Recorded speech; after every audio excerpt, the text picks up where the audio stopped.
انطلاقا من دور القوات المسلحة الرئيسي في تأمين وحماية الدولة المصرية والحفاظ على الأمن القومي المصري، وبتكليفات من الرئيس عبد الفتاح السيسي رئيس الجمهورية القائد الأعلى للقوات المسلحة، نفذت القوات الجوية عددا من الضربات المركزة نهارا وليلا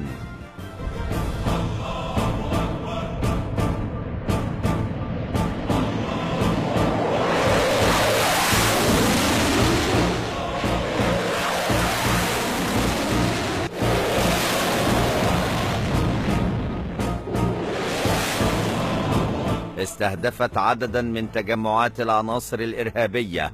داخل الأراضي الليبية بعد التنسيق والتدقيق الكامل لكافة المعلومات.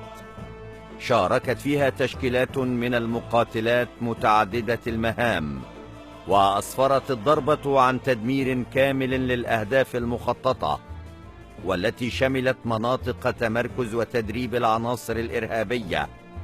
التي شاركت في التخطيط والتنفيذ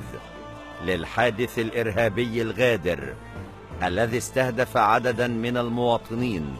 بمحافظة المنيا.